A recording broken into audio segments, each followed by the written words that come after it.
Tujikaze, tujikaze, jikaze. Tujikaze, tujikaze, jikaze. Greetings, beautiful people. My name is Simon Javan Okelo. We are here for another episode of the African Father in America podcast, and today we are going to be having a conversation with Martha Mutesi, who is the CEO of Skin Culture in the Netherlands. Hello. Yeah, for 2 years, Martha counted the number of chemicals in her bath products before using them to make sure that she picked the products with the least amount of chemicals in them. And now she has stopped buying bath products altogether, and now she's making her own, and they're natural and sustainable body soaps with an African touch. So today, you will learn about Martha's story. You will learn about why she started Skin Culture in the Netherlands, and you will also learn her thoughts about fatherhood, because the African Father in America podcast is really to uplift black men, but through stories like Martha's, we also learn a different perspective and a different way of uplifting our black and African brothers globally. And then you will learn how you can stay connected with her. At the end, if Martha has a question for me, she will be free to ask. But Martha, please share with our audience a moment when you are around 8 to 12 years old, and you fell in love with soap, and you felt like maybe one day you could end up creating Skin Culture.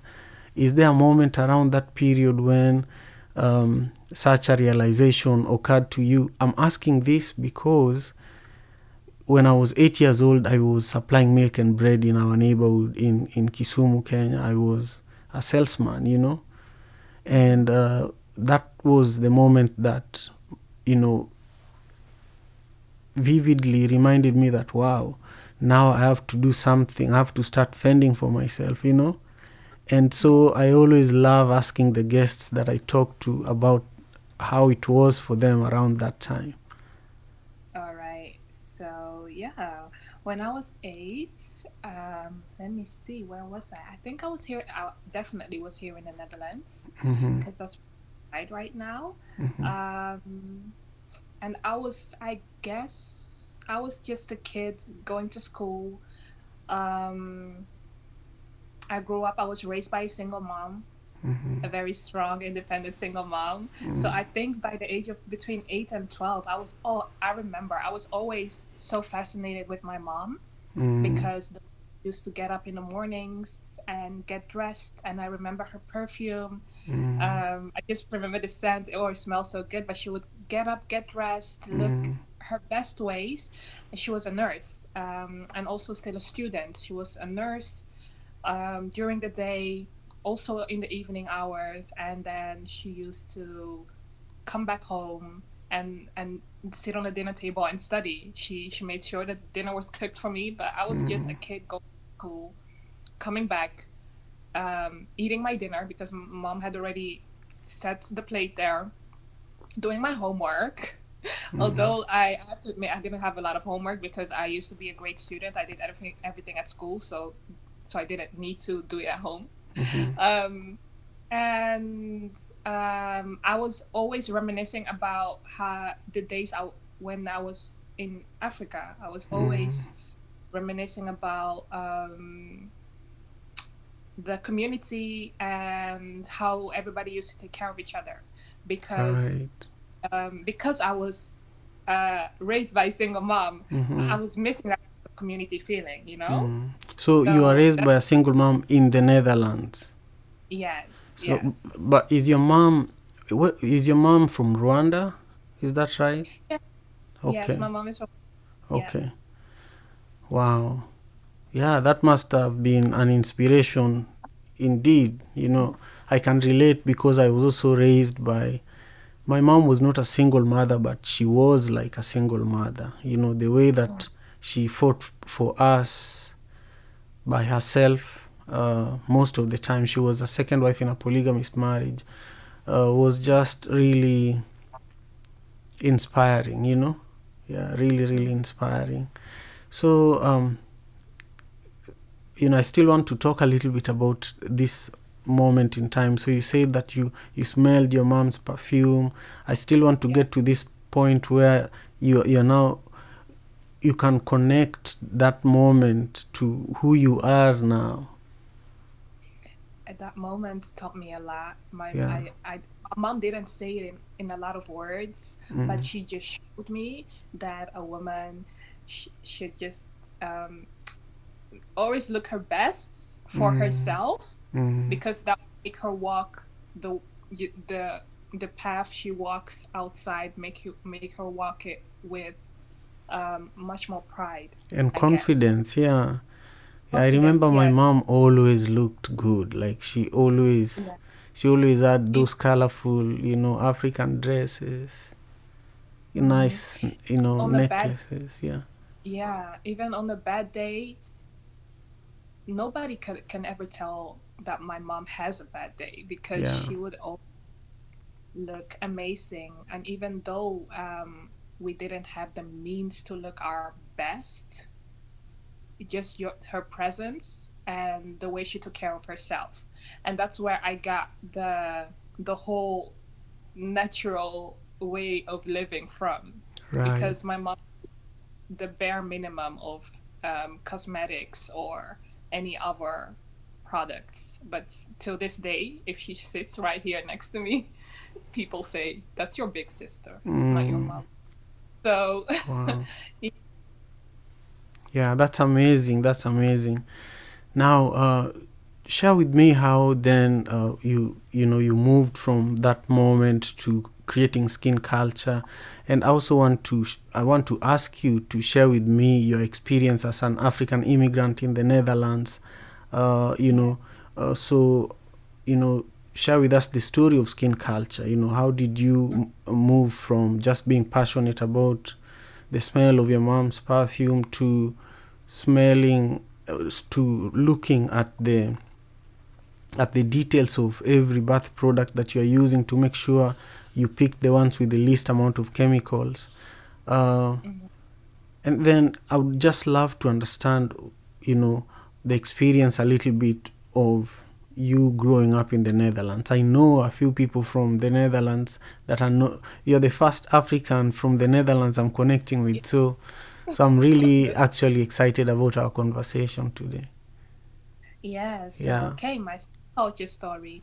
yeah, I told you between the ages of 8 to 12, I was always reminiscing about how it was back when I was home, because I, w- I can never call Holland my 100% home. So that's my. Um, and I used to reminisce about the bath times. And I think that's a little bit what I wrote in my story when you check on my website. I yeah. remember the women, and also we have a few pictures of me standing in this big, huge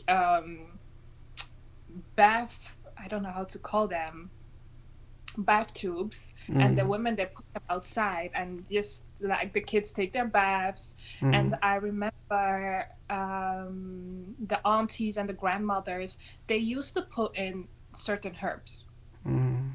So they used to put in these green leaves, green herbs. It I was remember just that too. Yeah, this is so so, familiar. yeah, Yeah, it smelled so good. yeah. And you cannot tell me that there is a kid in Africa who who grew up in this kind of cultural rituals that has a bad skin. Like, there are none. And it Yeah. was the first time I was here in Europe that I actually saw a baby that had like this rash. And that was the first time that I ever came to find out that babies actually have rash and stuff like that, because I've never seen it in my life. And I think it's because of the way we took our baths. Like, they didn't just use only the hard soaps; they just used just the herbs that they found in nature. So me thinking about that, and it's always something that popped back into my mind throughout the years, me growing up in my teenage days. When you get into puberty, you get some little zits here and there. Luckily for me, it wasn't that bad. So um, then I think it was 4 years ago. I looked at my shower. In my shower, I have this big cabin. I looked and I was like, this product, that product, this product. I'm like, I still need to use this one. I still need to use this one. What are they all for? I was just asking myself, why did I buy all this stuff? What are they all for? Different types of products. So then I was like, you know what? Let me read what the expiration date is. Coming to find out, a lot of products don't have an expiration date, or people don't know that. A lot of people don't know that on some products there is a little icon on the details that says 12M or 6M. A lot of people don't look at that because that means from the day that you open that product, it's still 12 months okay to be used, or 6 months okay to use. But that's a little small detail that a lot of people don't know. Unless you are into cosmetics and you are into the world about reading all products and all that. So then I was like, okay, but I was just asking myself a lot of questions. Okay, but if this product, I bought it maybe a year ago, and if I open it today, from today on, it's still 12 months okay to be used. But who says that that's okay? Because I bought it a year ago. Isn't that already expired? So I was asking myself all these questions. And then I was like, you know what? Let me just read the ingredients list because I can tell a lot the ingredients list. Right. To read the ingredients list, the list is this big for a product that's this small. And I was like, okay, but I just understand one ingredient on the whole ingredient list, and that was aqua. That was the only ingredients that I actually knew what it was. Aqua, water. Yeah. The only. And I was like, okay. I just know that there's water in here. But anyways, I need to use water to use this product. So I started Googling all the ingredients, coming to find out that a lot of ingredients are harsh chemicals. Doing my research, because sometimes when I'm really into something, I really go deep on the web and do my research. Coming to find out that a lot of these ingredients, they're not actually meant to be for the skin, but they're just added to the products to make them last longer. Hence the 12-month usage of the product until expiration and certain types of things. So I was like, no, I'm not gonna do this anymore, because also during that time when I was reading all these ingredients, I was getting more and more into skin bleaching and why people were doing it. I've always said I would never ever do it. My mom also raised me to be proud of my black skin. Like it's nice. It's something other people are jealous of. They go into saving to get this. They can never get the glow. They can never get the shine. So I've always told myself I would never ever go into that route. I think it's a direction towards what you're saying, growing up in Holland, the way that we were bullied because of our skin, but I'll get to that later. So I was getting into the skin bleaching and watching a lot of documentaries about why people were doing it, about all the bad stuff that it can do for your skin. While I was reading ingredients on all my products, coming to find out some ingredients on your products are the ingredients that people and doctors say are not good for your skin, and that are sometimes used in skin bleaching. So no, I'm not gonna do this anymore. I'm just gonna buy the bars of soap. And I started reading those ingredients too, and it wasn't all that great. So I think I stumbled on some YouTube video one day about DIY soap making. And I was really intrigued, and I was like doing again my research, and I just started doing it here at home. And of course the first one wasn't great because you cannot just make it and it becomes great. So I had to practice my skill, practice it more and more. But I just did it for my own uses, and also for my mom and my little brother. How did you convince them to accept to use them? Well, because I can't just use it because you gave it to me, right? Unless you find a way. Like, how did you do it? Well, I just told my mom, you have a lot of products in the shower, and although they smell good, although the packaging is amazing, because I think that's the whole thing about commercial products. It's Mm-hmm. about the packaging and the scent. Right. But I also told her, like, do you notice after you use that product that your skin really gets very dry, or the product actually doesn't smell like like the fragrance that they want you to smell. It actually smells like alcohol Mm-hmm. a lot of the, because it's a high doses of alcohol for the scents to last longer. Mm-hmm. So I was just telling her stuff that I Yeah. was reading and Wow. are actually true. So Yeah. in that way, it's hard to convince my mom to use my soaps, because she knows I don't make just stuff. I actually, she's the one who raised me. She knows Yeah. she makes stuff. She trusted my judgment on that. Yeah. Yeah. Wow. Well, that's so great. That's so great. So, if somebody wanted to buy some of the skin culture, products, where could they Mhm. get some? Well, right now I'm on Instagram. I'm very active on Instagram. Mm-hmm. My ad is skinculture.nl. So NL stands for Netherlands, the land code. So otherwise, you can go to my website, skinculturesoaps.nl, and check out my story and check out the products. Right now, I ship to most EU countries, but because I think 3 weeks ago the Brexit actually happened, Mm, and a lot of web shops are right now struggling to see how they ship to the UK. mm, Um, I'm still figuring that out too, but mm. yeah, I actually ship to most of the EU countries. If any other people would like me to ship to their countries, just contact me and I can figure it out and see how we can get that done. Yeah. Um, that's actually it. Okay. Also, Well. I want to show my products Oh, nice. Yeah. Please, please. That's here. nice. That's So great. right now in the web shop, I have 6 soaps, and Yeah. each soap has a different name and also a different ingredients Mm, that represent an area in Africa where they use these ingredients mm, uh, in the beauty regimen. mm-hmm. So these are the 6 soaps. Let me see if you see them. Yeah, I Yes. see them. Yeah. Nice. So so at the top here, Yeah. oops, at the top here, you have the flower bomb. Let me just Mm-hmm. get it out. The flower Nice. bomb. Of course, the name says it already. It's filled with, Nice. and the main ingredient in this soap is rooibos. Do you know Mm. rooibos? No, tell me. So rooibos is a flower, a plant, a herb that Mm, grows in South Africa.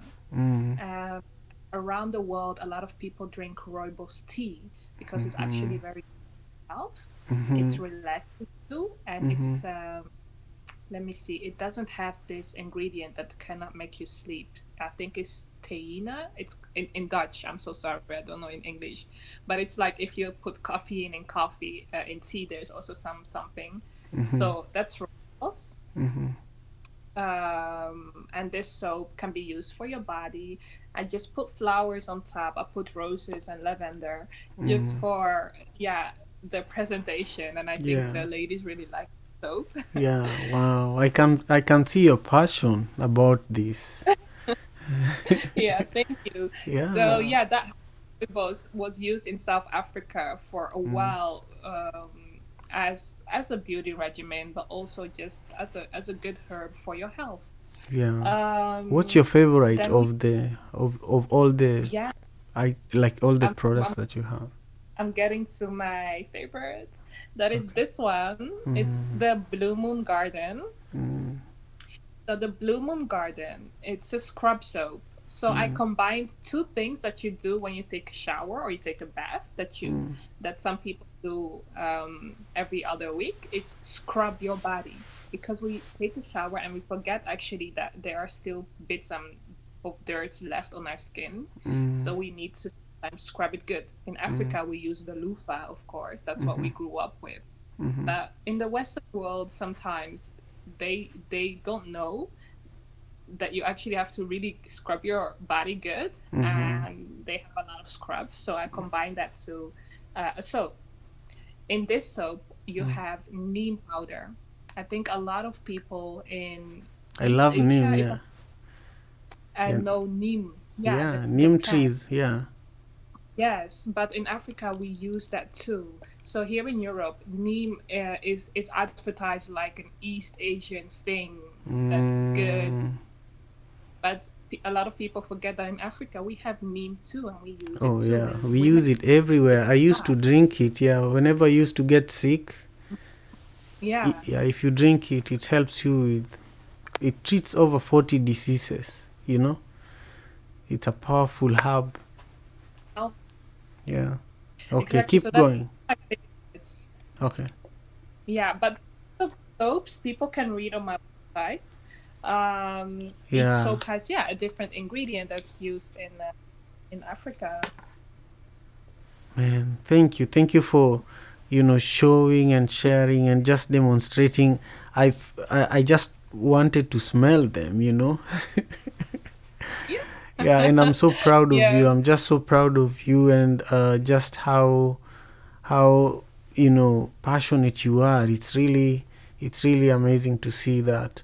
Now, your Yeah. connection is good now.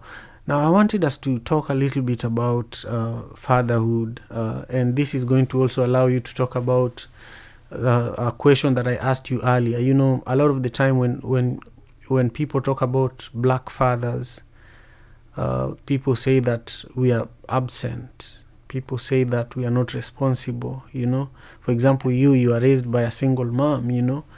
So what my passion is to change that narrative by inspiring great dads to share their stories.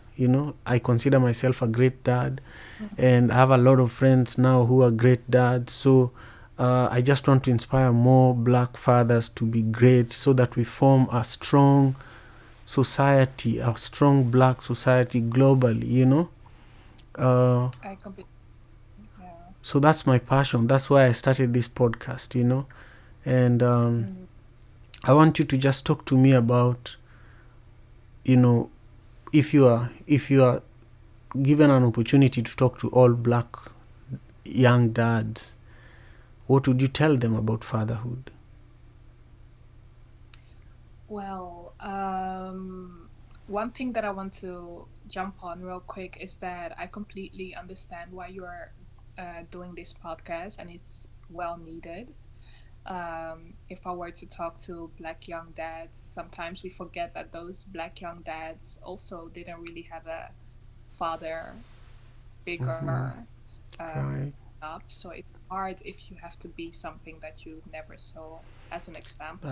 right. That's right. So what, yeah, one thing I want to tell them is communicate with your wives, communicate with the mother of your kids, communicate, try to communicate the feelings, because Yeah. sometimes I can understand it's really hard. We women, we are always asking you like, tell me what's going on, tell me what's on Yeah. your mind, and Yeah. men are different kind of way you communicate different. Yeah. Um, Wow, but you I know think, this very well. yeah, I forgot to mention. Yeah. You're I'm so not a you're student. so you're so wise.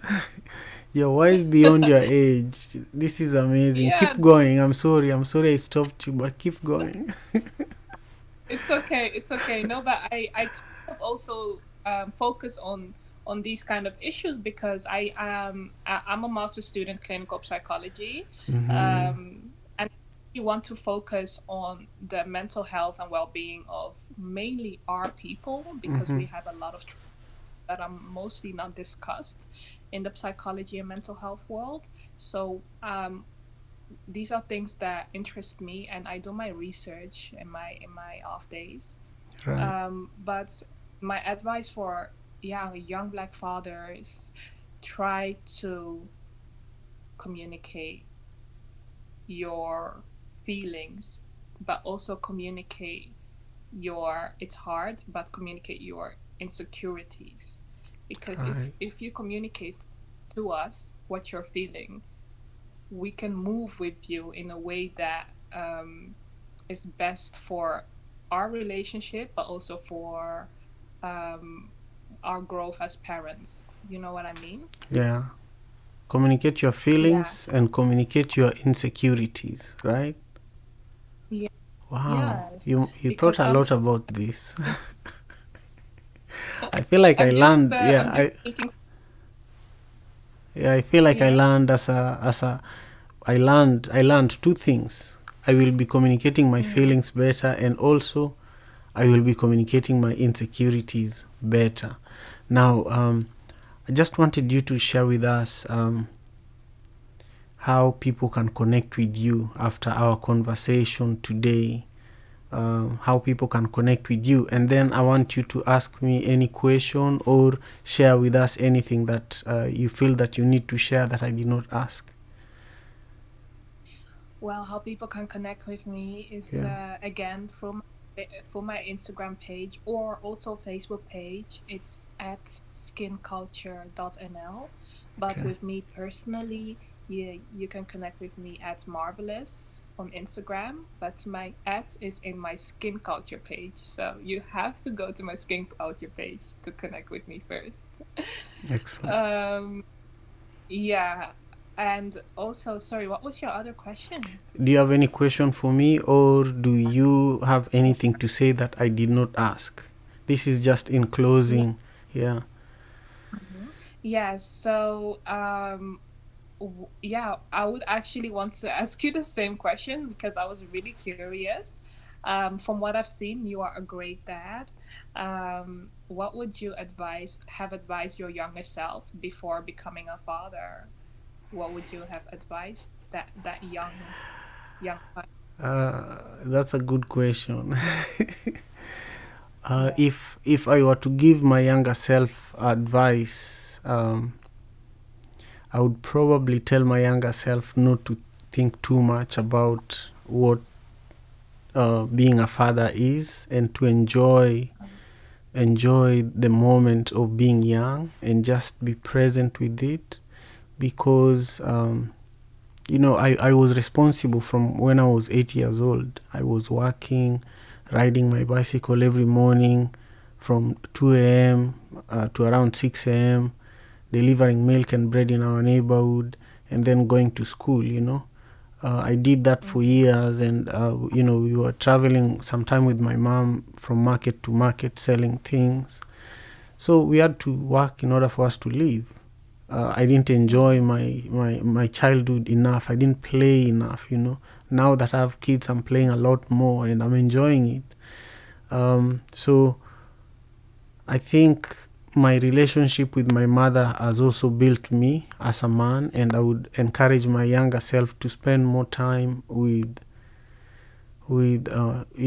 my mom, and to ask her more questions. I didn't ask her enough questions. Um, Mm. yeah, yeah, that's what I would say. um, That's really beautiful. It's really beautiful. thank you so much. So I want to thank all of you for joining us today. If you're on YouTube, thank you very much. Remember to subscribe to the African Father in America podcast. And if you're listening to us through iTunes, please remember to rate the African Father in America. Give us 5 stars on Apple Podcasts. And remember to follow me on Twitter at Okelo Javan, and on Instagram at Simon Javan Okelo. I'm really grateful for all the love and support that you've all given the African Father in America podcast, and I'm just grateful. Martha, thank you so much for waking up at 6 a.m. in the morning to come and have this conversation with me. We have to do it again.